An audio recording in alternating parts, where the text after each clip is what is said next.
So,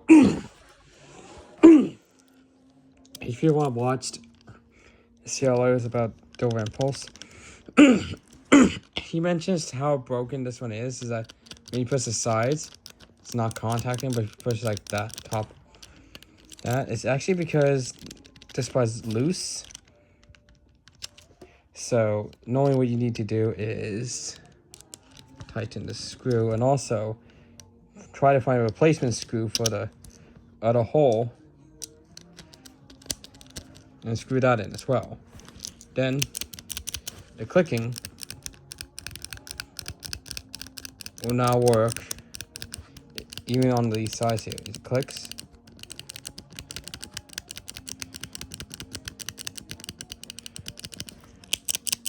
So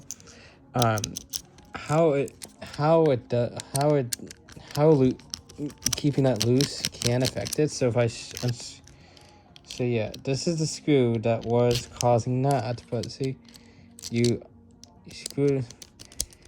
So when you screw it back in, but you don't screw it in all the way, and you don't have the other screw. Let's see if we can get this a bit tighter. See how loose this is? So if you press the sides right here, it's not really pressing the micro switch. See how man? It's not really pressing the micro switch here. So you actually, the only way to press it is you gotta either press it from here, or here you can see how it's wobbling, or the middle. So when it's not tight, like this, see it, when it's tight, it works.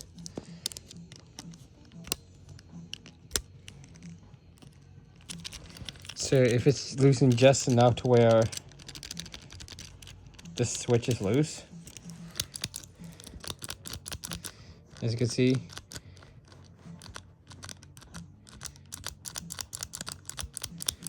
you can see that it exhibits that.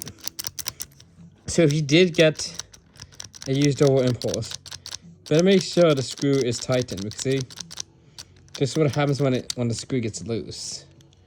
So even when I screw this one in, but don't screw this in tight like that to where it still wobbles, you'll still do the same thing. You still do the same thing. So click, but if you push it on like if these sides fine, or you push on these sides, it's not going to click the micro switch. So now when I got this, the screws were already tightened, so the switch was pretty reliable. Things you can click it here, here, here, and here. Now the thing is, you can see here that door only pushes in halfway to the click. I did find that on Dover Impulses that uses this button, by pressing the sides, it still does light up. So when you do this and does that, it's enough that it will go from the common pin to the normally open pin. It's at least enough for that.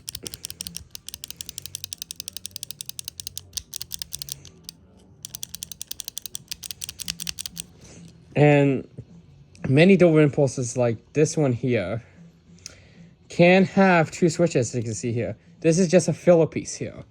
So we only got one working mic switch on this Dover Impulse, but the switches are very easy to replace. So if this fails, you can easily replace the switch instead of the whole entire button. Unlike this is the 90 switch. The 80 switch is a lot different. It contains one micro switch that goes like right here. The switch and the lamp were all integrated into it, and when you press it, instead of making this click sound, it didn't make a click because the reason it didn't make a click is that it pushes it in somewhat to make it activate, but it has to push it all the way in to make it click, basically. And that one there, I think since that one there was more like proprietary, the switches were a lot harder to place.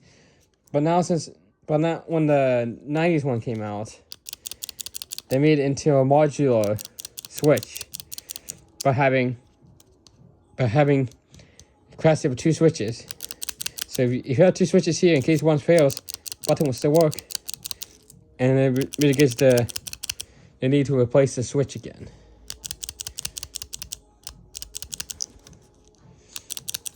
This is the same kind of micro switch that you see in arcade buttons. Arcade buttons use this type of switch. However, they only use 1 switch and not 2 switches like this one here. And then, as you can see here, this is where the other switch would be, and it would be basically the same terminals here. And if you want to wire both switches up to make it work here, you just have to basically get the wire interlinked with the switches when wiring into the batteries. But since there's only 1 switch here, when you wire up the light, you only need to wire up to this switch here. The other one's just a filler piece. The lamp will go right here, and it goes to like the front part of the button here.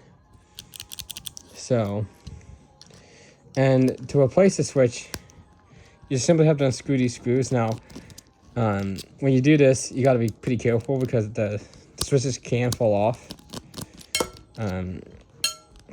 So once you get the switches off, you can see the button here when it does press and it's spring loaded. So, and now since it's not clicky, it's like an 80s switch, 80s double impulse, to where pressing this use no click. So this is the base for it. That's where the lamp goes. And then this is the switch. Very simple. A very simple micro switch. Now this one here has 2 terminals here because for different positions. So this one here is always the common. This one's always the common. This one here is normally open. This one here is normally closed. So the top one is normally closed. The bottom one is normally open. That's how these switches work. Some switches do not remove the normally open, normally closed switch because not a lot of people use it, which it makes a lot of sense. So, and then right here is the filler piece. It's a piece of plastic and it's hollow on the inside. It even has the same holes as the actual micro switch, which is surprising.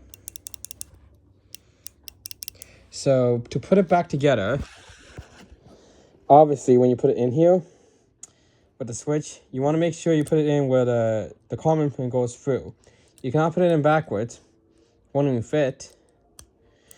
And then this one here can go anywhere, but if you flip it on the other side, you will see this gaping hole. So always make sure you put it in. And this is actually the same orientation on the actual double impulses right here. So I guess it makes sense. And then you simply take this impulse base. Now, due to the laws of gravity, I have to leave it like this. But in order to get this to work properly, you can't put it in this way. It won't go in this way. You gotta rotate it to where the hammer. So like you can't put it like here because that's what the hammer's in the wrong place. Rotate it to where it shows like this here, and then it will click. So, and if you want to push, you want to make sure you push this all together when you put the screws back in. Yeah, these screws have iron in it, so it's magnetic. So if I touch it, so like if I touch this, it does magnetize. So once you get the screws back in and you get the switches in place, like what I showed you here, your button should be working. It's very simple. This plastic part is the button. Now I have a tape on it, so I can't really take it apart. But underneath here, there's levers that this presses down on, which pushes down the hammers, and then presses down on the switches for the button. Very simple how it works. Very, very simple. And then how it will be mounted for a call button will be like the panel will be in front of it, and all you see is this gasket and the button itself. And it'll actually be like on this. So when it's mounted, it's going to be on this orientation. And then for the panel inside, it's oriented like this one here. And there's actually 2 layers. So it will be on the first layer, and then the second layer goes and covers it up so you can see the button and the gasket itself. So, and when they wire it up, they have those spade connectors that slide onto this, and then they also have they also put the lamp socket in here so that when you press the button, it lights up. Now now when these are used for door buttons, they do not add the lamp socket for the door buttons, as the door buttons are not really meant to light up. Although on Kone elevators, they do light up when you press them, and I think on Mitsubishi elevators. But on Dovers, they don't add the lamp socket and just rely on the switch and just wire the switch itself for the door buttons. Once they do that, pressing this will indeed close the door and also open the door as well. But just when you press them, of course, it's not going to light up. You're just going to hear a clicking sound. But Kone and Mitsubishi do have lights on the door buttons. I think is pretty cool. But sometimes they don't tell you if the door button actually works. It just gives feedback that your press has been registered. I know on Schindler elevators, the door close button normally never works. On the newest Schindlers, they have the standby light on, but not the press light on. On the floor buttons they do, but on the door buttons they just leave it as a standby light. And when you press this, it just won't. The light just won't reflect on it. And normally on door buttons, when you press it, it just won't be a light. So it's a very simple concept here, as you can see here. So it's very easy to replace the switches, and also it's good to having 2 switches on here is actually pretty good redundancy in case one fails. So it's very nice, and it's a lot more modular on this type of button here. Unfortunately, this one here I don't have the panel, a carbon panel, so I can't really wire it up because I won't really know where to put everything. So this is more like a collection piece, and also kind of a fidget. If I get one with a play panel, which is a little bit more expensive, I would definitely wire that up to make it light up, because I think that would be pretty cool. But for now, this one would just be like this and be pretty. Anyways, that's about it for this video.